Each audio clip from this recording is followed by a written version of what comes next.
Olá! Está começando o podcast que vai abrir os seus olhos. Eu sou a Aline Hack, a pesquisadora do direito que adora problematizar.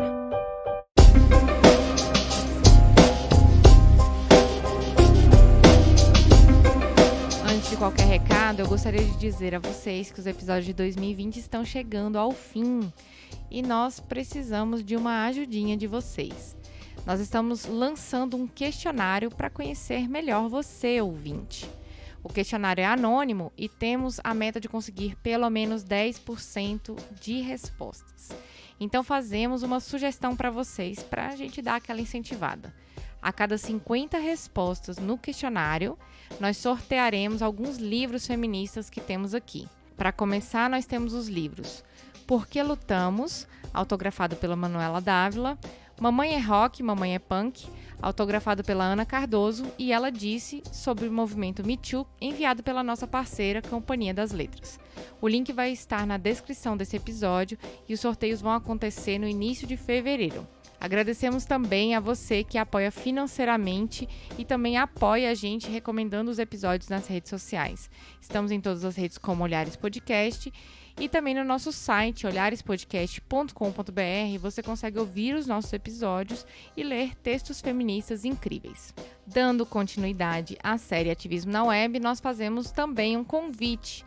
Já pensou em fazer ativismo na web? Essa é uma ação que o Olhares Podcast faz dentro dos 16 dias de ativismo pelo fim da violência. É na campanha Novembro Laranja, uma campanha internacional pelo fim da violência contra mulheres e meninas, que aqui no Brasil tem início no dia 20 de novembro e vai até o Dia Internacional dos Direitos Humanos, 10 de dezembro, que nós discutimos sobre essas questões com mais foco na questão da violência contra mulheres e meninas. Aqui no Olhares nós procuramos produzir episódios alinhados com o tema da campanha e pelo que temos acompanhado, falta espaço para discutir tantas intersecções. Então, além de ouvir e divulgar esses episódios, nós pedimos a você, ouvinte, durante os 16 dias de ativismo pelo fim da violência, crie, compartilhe, interaja com esse tema. Sugerimos o uso da cor laranja nas redes e o uso das hashtags Ativismo na Web e hashtag Novembro Laranja. No segundo episódio dessa série de 3 episódios, vamos falar de um site feminista que desde a sua concepção luta pelo fim da violência contra mulheres e meninas e recentemente lançou um aplicativo que é uma utilidade pública na prevenção e também no combate à violência doméstica. E para conversar comigo, temos hoje 2 pessoas dessa equipe incrível. Oi, eu sou a Carolina, eu sou jornalista, formada pela Universidade de São Paulo, sou diretora e cofundadora da revista Instituto Asmina. Comecei minha carreira como jornalista no Valor Econômico, passei por São Paulo, Brasília e Nova Delhi, mas em 2017 decidi me dedicar integralmente à Asmina e aí desde então tenho sido responsável pela instituição em termos de sustentabilidade financeira, captação, relacionamento e fortalecimento institucional. Olá, eu sou a Thaís Fôlego, também sou jornalista, diretora aí da revista do Instituto Asmina, junto com a Carol e com a Helena. Hoje no Instituto eu coordeno o Penhas, que é o nosso aplicativo de enfrentamento à violência contra a mulher. Também sou ativista do Movimento de Mulheres Negras e membro da COGIRA, que é a Comissão de Jornalistas pela Igualdade Racial em São Paulo. E juntas começamos mais um Olhares Podcast.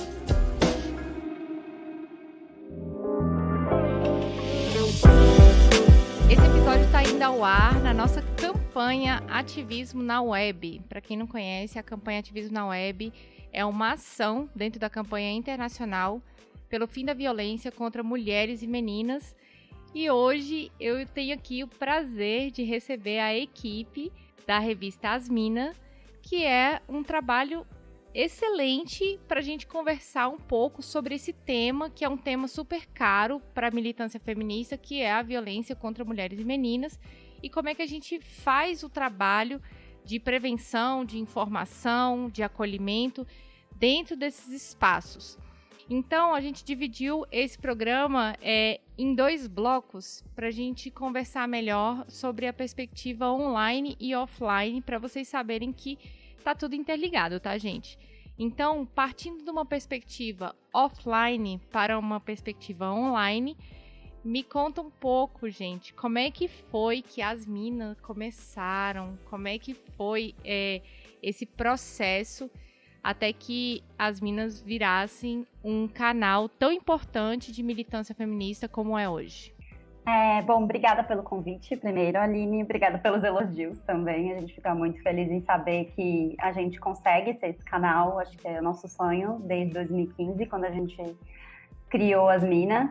E é legal que a gente fale especificamente sobre violência, não apenas porque essa é uma dos nossos eixos principais temáticos de atuação, mas porque quando a gente surge apenas, entre aspas, como uma revista digital que se propunha a representar e visibilizar outros femininos possíveis. Mas uma das coisas que a gente mais se incomodava quando a gente via a representação na mídia tradicional sobre as questões do feminino era o que ainda hoje, infelizmente, a gente vê, mas cada vez menos, era o tal do crime passional. A gente surge, assim, junto com a onda do digital, do feminismo nas redes sociais e na internet, nos blogs, em outras iniciativas como a gente, para acabar com esse tipo de ideia de que existe crime passional, para chamar isso pelo nome que é de fato, que é o feminicídio.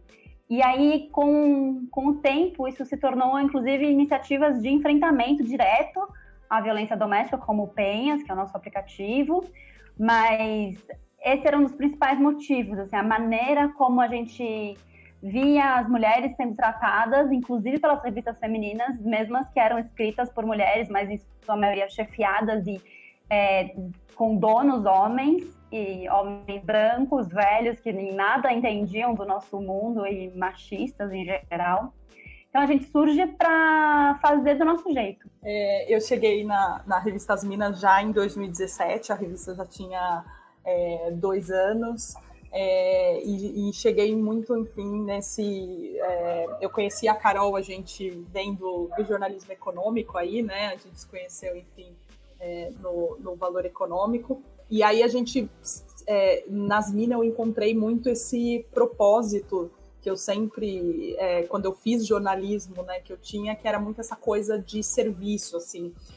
Nas Minas, em tudo que a gente faz, a gente tem muito esse foco no serviço, né, de pensar a comunicação e jornalismo como, de fato, um direito, né, e portanto, por isso que ele é tão importante para a democracia, né, e para cidadãos e para as mulheres, né, principalmente para direitos das mulheres que, enfim, costumam ter sempre, né, suas vozes, tiveram suas vozes historicamente silenciadas. Então, nas Minas foi onde eu, depois de 12 anos quase, enfim, formada, foi onde eu encontrei esse propósito que eu tinha de quando eu escolhi fazer, enfim, ser jornalista lá no ensino médio. Então, acho que se encontra muito nesse lugar. Deixa eu perguntar para vocês. A gente está falando de uma revista digital, né? Como é que foi esse processo de criação de conteúdo feminista? De onde ele partiu? De que lugar ele partiu? Fora essa questão da violência, mas a condição das suas integrantes, das suas idealizadoras, de que lugar que ele partiu? A gente queria logo que a gente surge, a gente já pensava que uma reportagem, uma coluna, um artigo, um depoimento sobre um tema, ele precisava contar com vozes e, de preferência, que a autora soubesse e fizesse parte da história que ela estava contando. Então, se a gente vai falar de maternidade lésbica, a gente procura uma repórter lésbica que vai escrever sobre isso.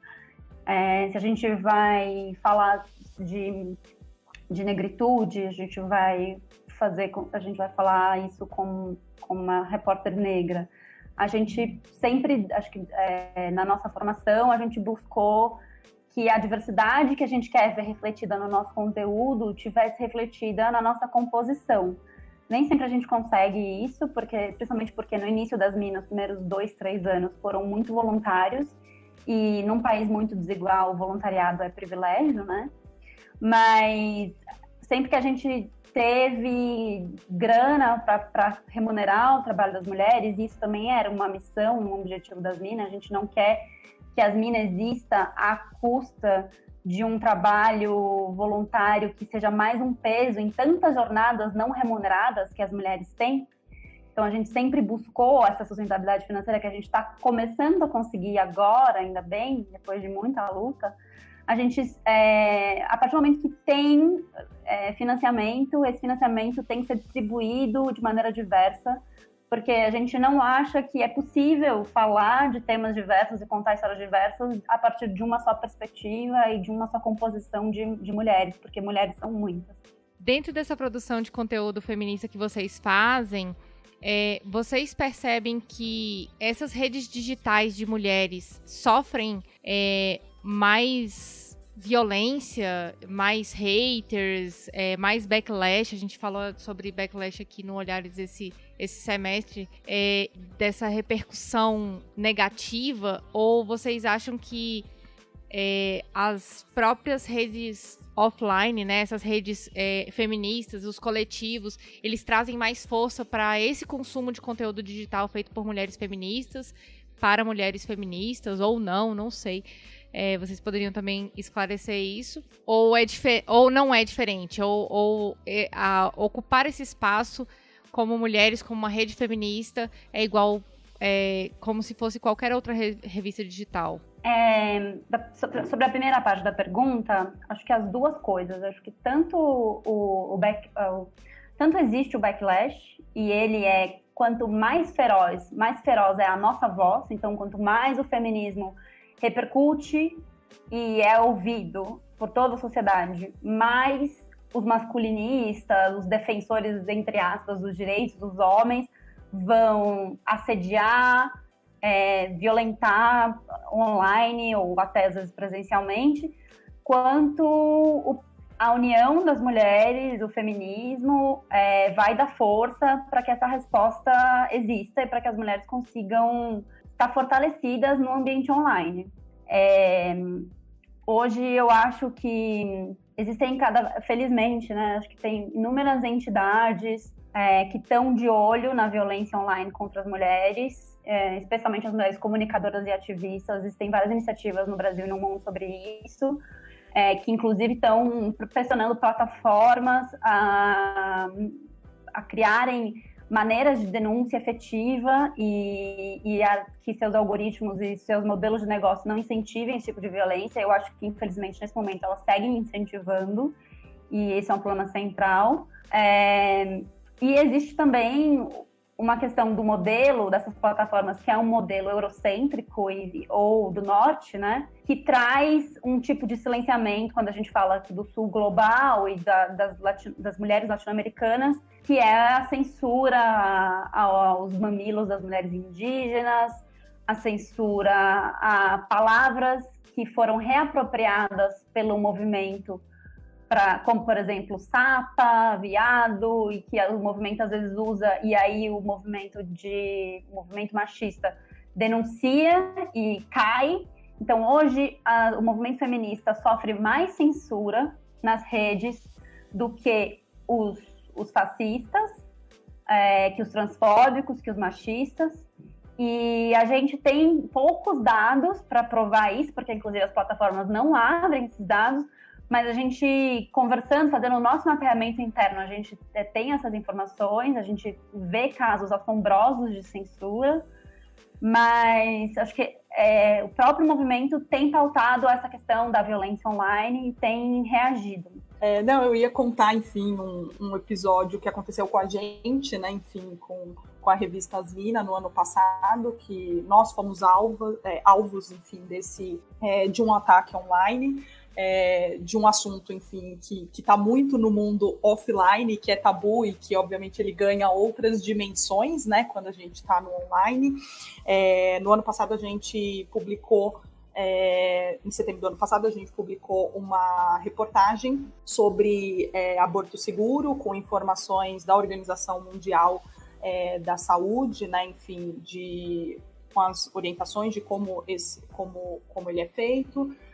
Contamos, né, experiências de casos de outros países, né, onde o aborto ele é 100% legalizado. No Brasil, ele só é permitido em 3 casos, né? E aí essa reportagem foi alvo de ataques.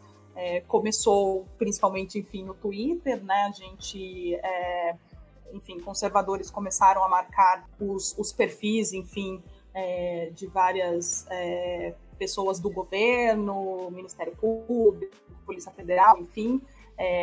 Foi uma reportagem que ganhou um alcance super grande. Nosso site foi alvo de ataque, então nosso site chegou a sair do ar, a cair. A gente teve dados de membros da equipe e da organização expostos nas redes sociais, né, enfim, como um claro incentivo ao ataque também no mundo, né, enfim, físico, né, enfim. Enfim, a cereja do bolo foi quando a própria ministra Damares retuitou a nossa reportagem, falando, enfim, que ia denunciar ela ao Ministério Público, alegando que era uma reportagem, enfim, que fazia apologia ao crime de aborto. Enfim, e aí o próprio Ministério Público abriu um inquérito, né, enfim, para investigar essa questão. Mas, enfim, é um claro caso, né, enfim, de como os direitos das mulheres estão sempre aí, um assunto que obviamente é tabu, mas como, enfim, direitos das mulheres estão sempre aí na linha de frente, e enquanto comunicadoras, enfim, ativistas, nós também, enfim, sofremos esse tipo de ataque. É bem complicado, né, essa questão dos ataques e da responsabilidade social do nosso conteúdo. Vocês acreditam que, a partir da publicação desses conteúdos, houve um engajamento maior de grupos, seja grupos políticos que trabalham dentro dessa agenda feminista, seja grupos de ONGs feministas, porque, igual a Thaís falou, né, essa questão mesmo do aborto já foi tratada também no Olhares. Tem sido, em 2020 nós vimos ela ganhando mais força, né? Tanto a partir de uma situação trágica no meio do ano da menina capixaba, mas também desse backlash neoconservador aí, que é o retrato do nosso governo atual, né? Mas vocês, voltando à pergunta especificamente, como é que esse conteúdo de vocês tem fortalecido essas redes e essa agenda feminista? Sim, a gente sente isso e a gente trabalha para isso. Então, se a gente está fazendo o trabalho direitinho, isso tem que acontecer com cada reportagem, cada conteúdo que a gente publica. Na questão, por exemplo, de direito reprodutivo, a gente, como esse assunto é muito delicado, ele chega mais na nossa caixa de e-mails. Na caixa de entrada privada nas redes sociais, não é o tipo de coisa que as pessoas comentam nos comentários. E a gente responde com acolhimento e informação. A gente não, infelizmente, muitas pessoas leem o conteúdo no site e acham que a gente vai ter um canal, uma indicação, um telefone que vai ajudar. A gente não tem, a gente tem informação, acolhimento e a rede de apoio e fortalecimento que o feminismo nos dá. E isso já é muito, porque a gente responde essas mulheres individualmente e todas elas agradecem, mesmo a gente não passando esse canal, mesmo a gente dizendo desculpa, não podemos ajudar, elas falam obrigada, já só de ler, só de desmistificar, só de saber que eu não sou um monstro, só de saber que eu tenho alternativas, isso já acalma. Mas isso é um exemplo. A gente também recebe, por exemplo, mensagens que a gente gosta muito de professoras que contam que estão usando o livro em sala de aula para provocar debates. Tem coletivos feministas que usam também. Isso acontece com todas as matérias, eu nem conseguiria citar só uma. E a gente tem também o Elas no Congresso, que é um projeto que a gente lançou esse ano. Um projeto patrocinado pelo Google News Initiative, pela Fundação Open Society MamaCast, que são os nossos financiadores hoje, principais, e que é um projeto que incentiva tanto o monitoramento dos direitos de gênero no Congresso, quanto a participação mais ativa das cidadãs e cidadãos na vida legislativa do Brasil. Então, o projeto tem diversos produtos. Um deles é o bot, que monitora projetos automaticamente, e assim que um projeto se movimenta no Senado ou na Câmara, ele tuita falando o que aconteceu.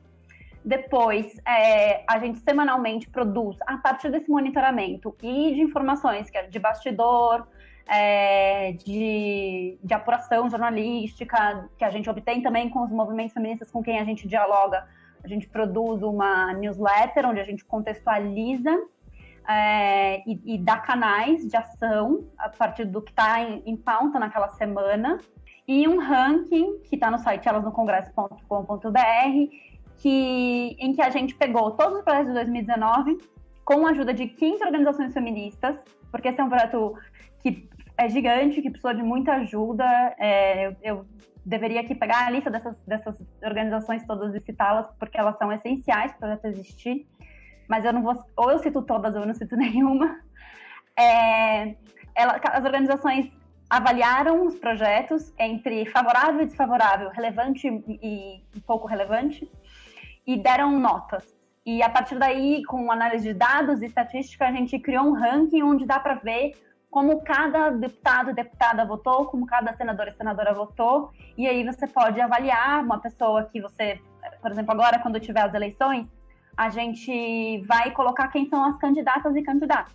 E aí, se você tiver na dúvida sobre em quem votar, você vai poder olhar como é que esse candidato votou na questão dos direitos das mulheres. Então, e você pode, não para além da questão das eleições, que não é a única alternativa possível de ação no nosso sistema legislativo, você pode ir acompanhando os projetos e dialogar com os parlamentares ao longo da semana, do ano do legislativo, né? É bem interessante essa questão do acompanhamento e do bot. Eu sou super fã desse bot que vocês criaram, tanto o bot de vocês, quanto o bot do Jota também, que é o Rui Barbot. Que são bots essenciais para a gente ficar acompanhando esses projetos. Mas a minha pergunta é, esses grupos que fizeram a análise desses projetos têm um link para a gente poder conhecer? Tem, no site elasnocongresso.com.br, tem cada uma das organizações na primeira página mesmo. E quando você clica em cada parlamentar, a partir do ranking, vai mostrar também qual foi o projeto que ele propôs, ou ela, e por que isso foi avaliado, como isso foi avaliado, e eventualmente tem inclusive o comentário da organização, quando ela acha que precisa de uma explicação. Mas as organizações são: foi o Instituto Maria da Penha, Patrícia Galvão, Temes, Artigo 19, Observatório da Violência Obstétrica no Brasil, a Rede Feminista de Juristas, o Coletivo Mano a Mano, a ANIS, a ECOS, a Empodera, Sempre Viva Organização Feminista, Sexuality Policy Watch, CFEMEA e Lab Cidade. E o GEPO, Grupo de Estudos de Gênero e Política da USP. A Carol comentou, enfim, que a gente faz a gente tem essa relação muito próxima, né, com as nossas leitoras, que de fato, enfim, vem esse serviço que a gente faz por meio do jornalismo, das campanhas de conscientização que a gente faz. E um outro atendimento muito próximo que a gente faz pelo aplicativo, pelo Penhas, né? O Penhas, ele tem um chat em que as mulheres podem conversar entre elas, né, as usuárias do aplicativo, mas também tem um chat direto com a equipe das Minas. E aí é por meio desse chat que a gente faz um atendimento mais personalizado mesmo para essas mulheres, né, enfim, que eventualmente estão numa situação de violência e têm dúvidas, precisam ou de um acolhimento, muitas ali desabafam da situação que estão vivendo, ou dúvidas muito práticas mesmo, né, no sentido de como que eu consigo, enfim, se eu vou na delegacia, eu preciso ir acompanhado ou não, eu posso fazer um BO online sobre esse caso, né, enfim, como que eu consigo, né, enfim, um acolhimento numa casa-abrigo. Então, são todas, enfim, informações, né, que a gente faz essa orientação. Então, é uma forma muito efetiva, enfim, realmente de como que essa atuação online se dá nesse mundo offline, né? Nesse mundo muito prático no dia a dia de mulheres que estão vivendo ali um relacionamento abusivo ou uma situação de violência de fato. Você já deixou essa ponta pro Penhas e a gente fecha esse bloco para falar um pouquinho mais sobre essa interação online e offline e conseguir focar um pouco mais nesse projeto incrível que vocês têm, que é o aplicativo Penhas.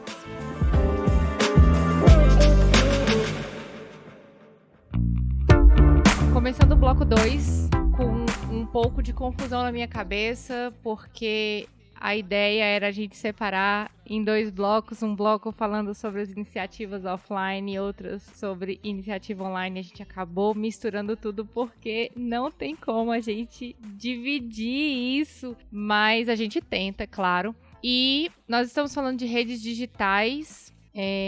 Hoje as redes digitais facilitam muito a comunicação entre essas ONGs que a Carolina falou e outras ONGs, né? Não só aqui no Brasil, mas também na América Latina. A gente percebeu isso muito também durante a mobilização, por exemplo, da ADPF 442, que é uma ação que está correndo no Supremo sobre a descriminalização do aborto, né? Muitas organizações se mobilizaram digitalmente para trazer uma repercussão offline, né? Que, na verdade, a repercussão é um processo, né? A gente tem aí um mapeamento digital do Elas no Congresso, que foi uma organização toda digital, é um mecanismo digital, né, que é fruto desse feminismo 4.0 aí que a gente está acompanhando, ou feminismo quarta onda para algumas pessoas, mas que a repercussão é direta, é na nossa vida, é naquilo que a gente faz parte,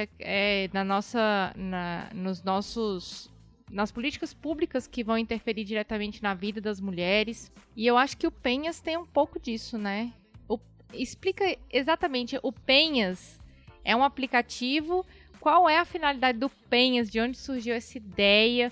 Foi a partir dessas conversas? Como é que foi? Olha, senta que lá vem história, mas eu vou tentar ser breve. Porque o Penhas, realmente, ele é um projeto bem gigante, como vocês já notaram, já devem ter notado as minas. A gente sempre pensa, né, enfim, tenta aí endereçar soluções, enfim, para várias questões.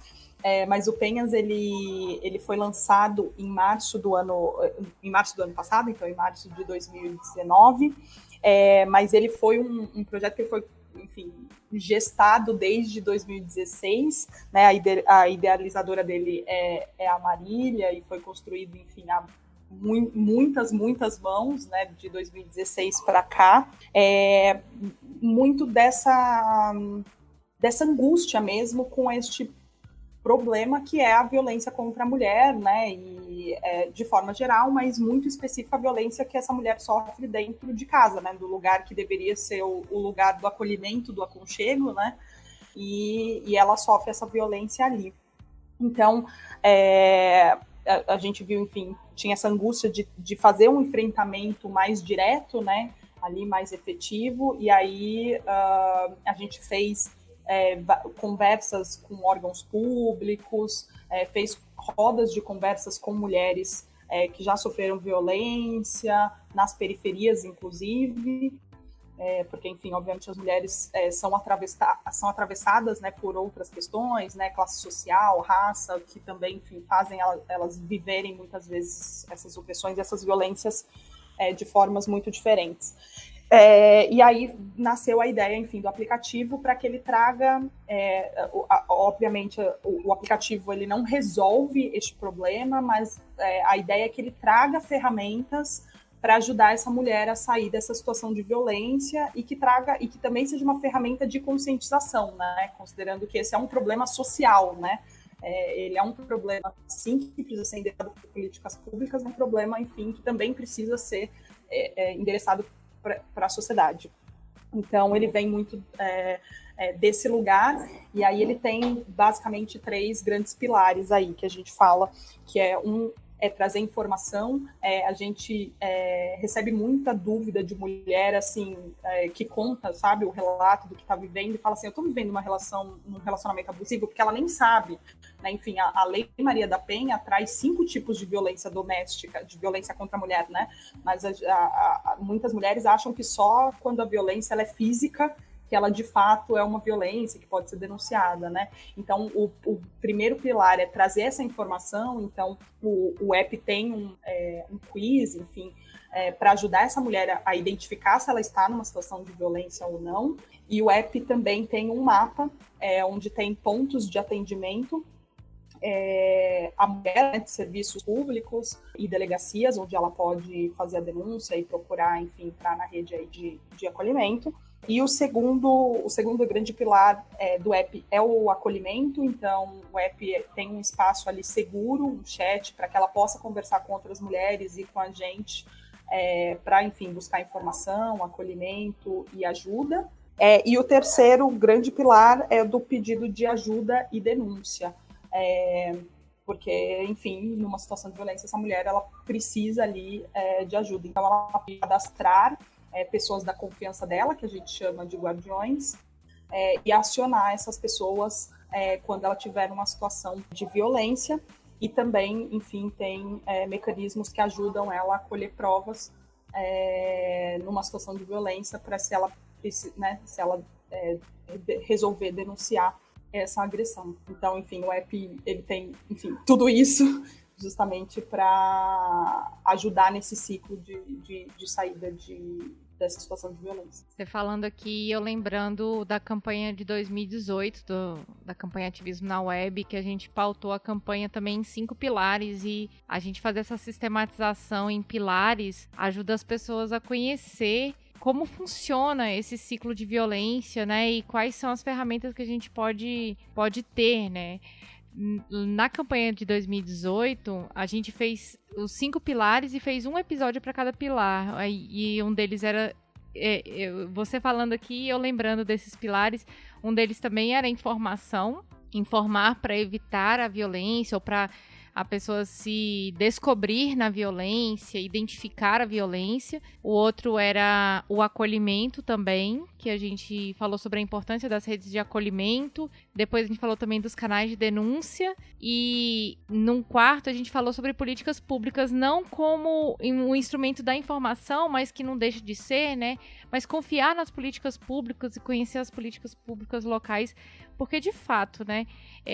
Eu na condição de advogada e que já trabalho há algum tempo dentro dessa perspectiva, a maioria das pessoas em situação de violência não sabe que existem mecanismos do Estado para trabalhar com elas, para dar suporte emocional, suporte de segurança, dentre outros, né? Um restabelecimento da vida delas, né? Uma assistência social, uma casa-abrigo, que a maioria dessas políticas são públicas, né? São promovidas pelo Estado, não somente pelo terceiro setor, que são as ONGs. E o último pilar que a gente colocou foi o pilar da segurança, que na verdade é o resultado disso tudo, né? Uma dúvida que me surgiu aqui é... Vocês caracterizariam esse aplicativo como um aplicativo que seria uma extensão do 180, ou existe dentro do aplicativo também um incentivo para a mulher buscar o Disque 180, que é o canal oficial do governo de denúncia à violência contra a mulher? E também se o aplicativo serve também para toda e qualquer violência contra a mulher, não só a violência doméstica, já que a gente está falando de penhas, né, remete à lei da violência doméstica. A ideia, enfim, que ele seja de fato uma ferramenta para qualquer tipo de violência contra a mulher. Então, né, enfim, porque as mulheres, quando sofrem violência, seja ela física, seja patrimonial, seja psicológica, né, enfim, elas precisam de um acolhimento. Então, a ideia é que sim, elas seja de fato para qualquer tipo de violência contra a mulher. A gente, obviamente, está muito baseado aí no Lei Maria da Penha, tanto que o nome, né, é uma homenagem à lei e à mulher que a criou. E o aplicativo não seria uma extensão do 180. A ideia é que o aplicativo mostre todas as opções que ela tem de serviços públicos, e todas, enfim, as possíveis rotas de saída, né? Enfim, porque a gente sabe que que as mulheres, enfim, elas sofrem violência de formas diferentes, então ninguém melhor que ela própria, né, enfim, para encontrar a melhor forma de sair dessa situação. Então a ideia, enfim, que a gente traga essas ferramentas, e aí sim, o 180 pode ser uma porta de entrada, né, enfim, para essa rede, como muitas vezes a gente vê que o próprio sistema de saúde, muitas vezes, é uma porta de saída para a violência, né? Tem muitas mulheres que não querem denunciar por diversas razões, mas que sofrem violência e precisam ir para o hospital, e aí, né, enfim, e entram para a rede de acolhimento, né, e de assistência social, psicológica, enfim, por este meio. Então, enfim, a ideia é que ela tenha aí à disposição todas as informações que ela precisa e algumas ferramentas para ajudar. Eu acho que nesse momento político que a gente vive, o aplicativo não é uma extensão do 180, porque a gente acredita que não se combate a violência doméstica se não se combate o machismo. A violência doméstica é um resultado da violência patriarcal.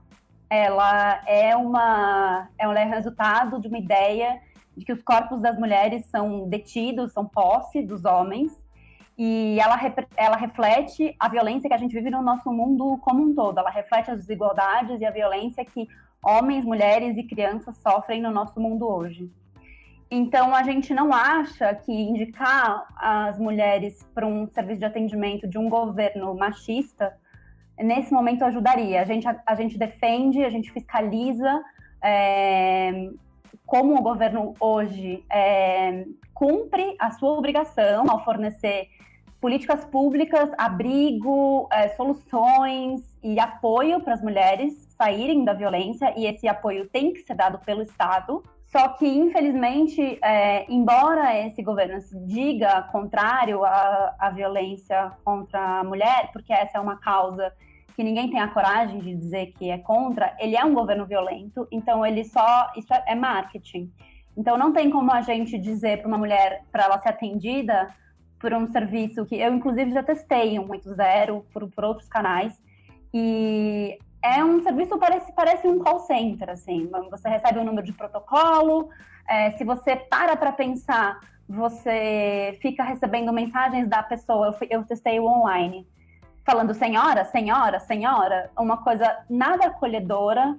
É um canal que apenas quase força, é uma palavra forte essa, mas insiste muito fortemente para que a mulher denuncie, e a gente não acredita que essa é a única solução possível para se combater a violência doméstica, porque nem sempre a mulher quer denunciar, nem sempre a mulher quer chamar a polícia, nem sempre a mulher confia na polícia e no Estado.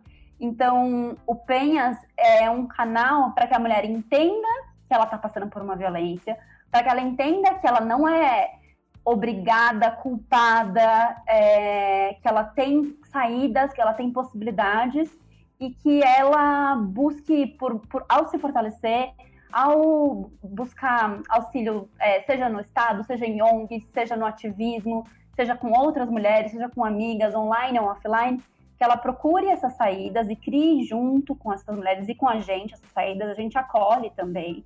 Então, quando a mulher manda uma mensagem, como a Thaís falou, a gente responde, fala as opções, a gente coloca também a opção da denúncia, a opção do boletim de ocorrência, da medida protetiva, mas nesse momento a gente não tem indicado para o 180, primeiro porque o 180 vai dizer, faça a denúncia, e se você pergunta, tá bom, mas qual é a outra opção? E se eu não quiser denunciar? Eu tenho medo. Não tem outra opção no protocolo, pelo menos quando eu fiz esse teste, não havia. Então eu acho que é um serviço que hoje não funciona bem, como os outros serviços que esse governo machista oferece para as mulheres vítimas de violência não funcionam. E não é para funcionar porque não é a estratégia político-ideológica de um governo que é inimigo das mulheres e se mostrou inimigo das mulheres desde as eleições. Inclusive, aqui é onde eu acho que se encontra bastante o Penhas e o Elas no Congresso, porque o Penhas, quando a gente olhou a produção legislativa de 2019, a gente vê que isso continua em 2020, a questão da violência contra a mulher entrou em disputa política, né? Então, assim, o número de projetos de lei para alterar a Lei Maria da Penha ou para legislar sobre esse assunto dispararam em 2019, e a gente vê que muitos, inclusive, grande parte deles propõe como solução uma maior punição do agressor, né?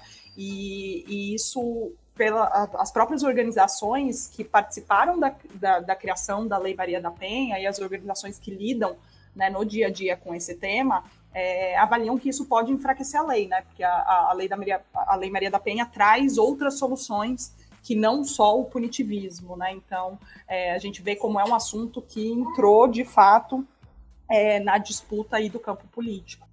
Só uma outra coisa, Aline, que eu acho que faltou eu explicitar na minha fala, desculpa. É que eu acho que isso é muito importante, porque, inclusive, muitas campanhas sobre violência doméstica não fazem essa diferenciação. Tem muito esse foco no Liga para 180, que é o canal especificamente para violência doméstica. Mas a gente tem que deixar muito claro que se a mulher está em perigo iminente, ela não é para ligar para 180, é para ligar para a polícia. Porque o 180 não vai acudi-la de imediato. Então, se o vizinho você está ouvindo o barulho do vizinho, se você está em perigo, liga para a polícia. Se você tem acesso a um telefonema, liga direto para a polícia e não para o 180. O 180 é para um momento em que você precisa entender os seus caminhos e ele pode te encaminhar para a denúncia depois.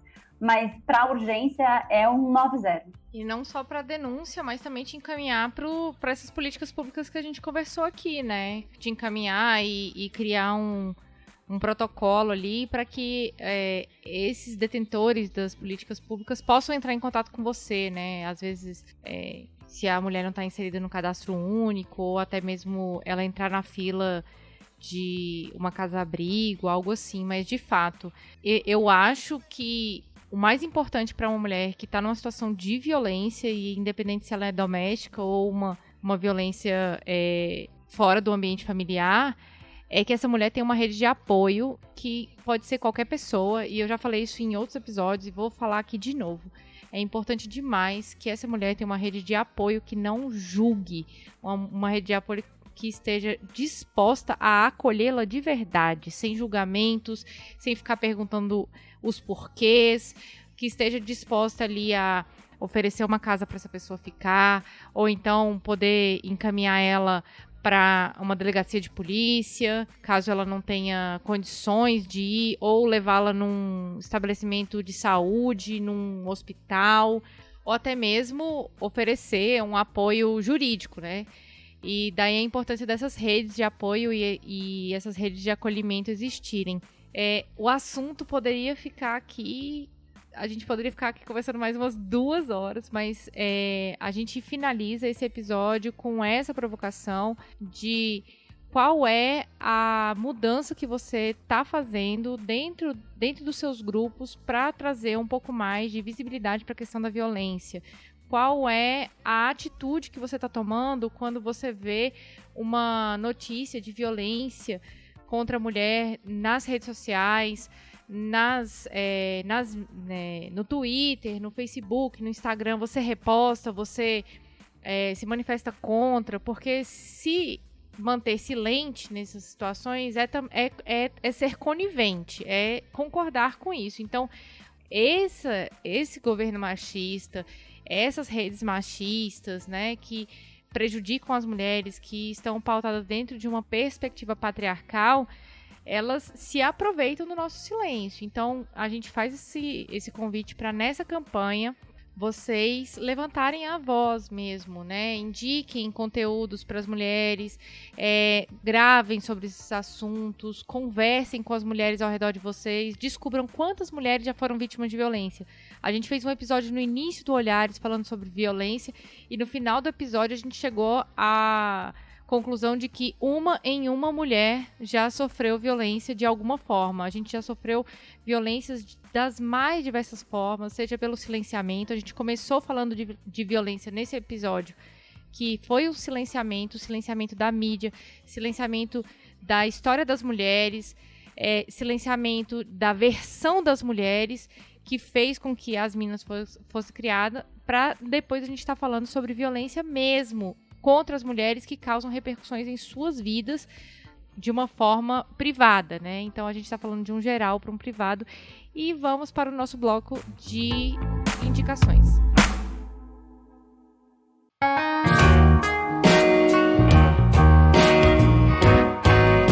E começando o nosso indicações. Indicação sobre violência contra a mulher, minha gente, aqui não falta, né? Porque a gente trabalha com isso, mas a gente vai tentar ser sucinta. Vamos trazer algumas, mas eu acho que já é um bom número de links aqui para você. Todas as nossas indicações vão estar linkadas nesse episódio. Carol, você começa. Quais indicações você tem pra gente? Bom, começando vendendo a prata da casa, né? Que para assinar 2 newsletters das Minas, uma que é da revista As Minas, asmina.com.br/newsletter. Toda sexta-feira a gente reúne o melhor da semana, tudo sobre direitos das mulheres, e um bastidor também da nossa organização. Em elasnocongresso.com.br/acompanhe, daí vocês vão receber tudo sobre o monitoramento do legislativo, inclusive com discussões bastante fortes sobre como o punitivismo vai influenciar o combate à violência doméstica. E das nossas parceiras, tem também o bot no Twitter, que ele chama Elas no Congresso. Na verdade é ela, o bot, mas a gente ainda às vezes se confunde. E é só seguir no Twitter, mas também às vezes no Twitter da Revista As Minas a gente twitta algumas coisas que a gente considera que precisam de muito destaque, muito mais repercussão. E aí, nas parcerias, a gente recomenda assinar também a newsletter da Agência Patrícia Galvão, que faz uma curadoria semanal maravilhosa de tudo que saiu sobre gênero na mídia, tanto independente quanto tradicional. E o site da Gênero e Número, que trabalha dados e gênero. De livro, eu recomendaria O Feminismo para Todo Mundo, da Bell Hooks, onde ela vai falar sobre a questão da violência como um reflexo da violência patriarcal. E ela trata também de uma questão que eu acho muito legal, da violência praticada pelas mulheres contra as crianças e como isso traz impactos para a nossa sociedade. Eu acho que é uma reflexão bem interessante. Thaís, o que você tem para indicar para gente? Muitas coisas também, começando pelo Penhas. Convido, enfim, as mulheres a baixarem. Enfim, mesmo as mulheres que não vivem uma situação de violência, mas, né, enfim, nunca sabemos quando estaremos, né, enfim, eventualmente expostas a ela. Mas também, enfim, para mulheres que querem ajudar outras mulheres, né, já, enfim, fazendo essa rede de acolhimento e indicando, enfim, para outras mulheres que possam precisar. Ele está disponível tanto no Google Play quanto na Apple Store. É gratuito, então baixem, enfim, nos contem o que acharam. E como uma atuação muito complementar, né, enfim, na violência contra a mulher, indico o pessoal conhecer também as PLPs, que são as Promotoras Legais Populares, que é uma iniciativa, né, enfim, aí da PEMES e do GLE10, aqui no Brasil, mas que existem, né, em outros lugares da América Latina. E o próprio site do GLE10, que é super importante, uma organização, enfim, referência aí do feminismo, de mulheres negras e na atuação do enfrentamento à violência contra a mulher, tem um conteúdo incrível, então recomendo. E ainda, enfim, de mídia independente, a gente gosta muito também do Nós Mulheres da Periferia. Elas fazem uma cobertura muito importante também da questão da violência e sem estereótipo, traz vozes múltiplas. Então, recomendo também o Nós Mulheres da Periferia. Show! E eu também vou indicar um bocado de coisas, então não se preocupem, pessoas. Todas essas indicações vão estar no nosso link aqui. Vou indicar o portal Catarinas, que assim como a Asmina é um coletivo de mulheres produzindo para mulheres. Inclusive, conta com várias redatoras e comunicadoras bem feministas, bem militantes. Acho, assim, que hoje tá entre o top 10 aí de conteúdos feministas produzidos na internet, junto com todos esses que a Carol e a Thaís indicaram. Vou indicar também um livro que se chama Caleidoscópio Convexo. Ele é um livro do Luiz Felipe Miguel e da Flávia Biroli. É um livro não muito conhecido da professora Flávia Biroli, mas um livro que dialoga muito com essa questão que a gente falou aqui sobre a mídia, sobre a importância de ter mulheres dentro dos espaços midiáticos, para estar discutindo assuntos feministas com a lente feminista. O nome o nome faz essa menção, né, do caleidoscópio convexo, de que toda hora está girando e formando imagens diferentes. E só para dar uma palhinha aqui, o livro tem só 5 capítulos. O primeiro capítulo fala sobre gênero, mídia e política. O segundo fala sobre perspectivas sociais e rotinas do jornalismo. O terceiro fala mulheres, carreira e campo político. O 4, homens e mulheres na mídia. E 5, política, privacidade e violência doméstica. E ajuda a gente também a perceber por que falam de uma forma tão errada sobre mulheres e crimes praticados contra mulheres na mídia, colocando essas mulheres em estados permanentes de vitimização, por exemplo, né? Então, é bem interessante. Outro conteúdo que eu vou indicar 2 episódios do Olhares. Hoje a gente falou sobre denúncia, falou sobre acolhimento.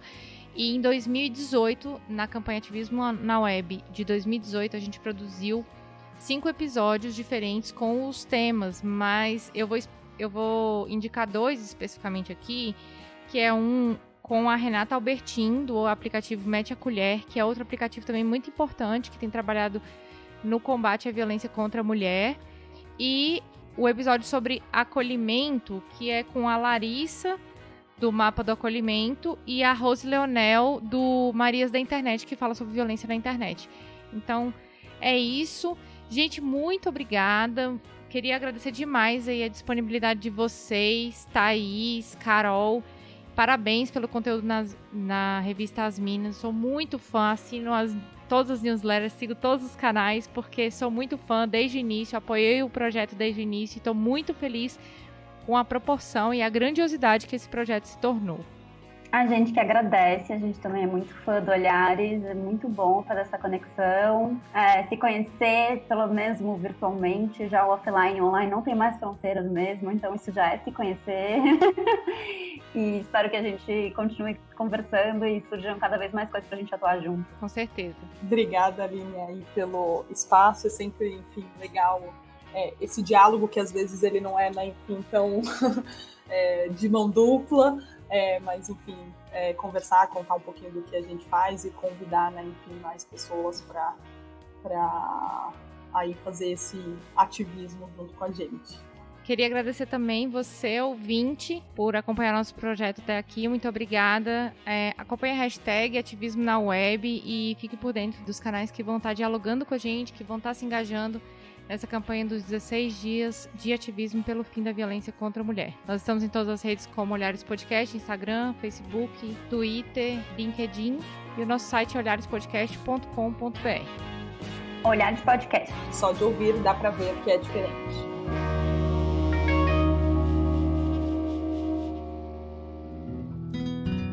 Esse podcast é uma produção Caleidoscópio Digital.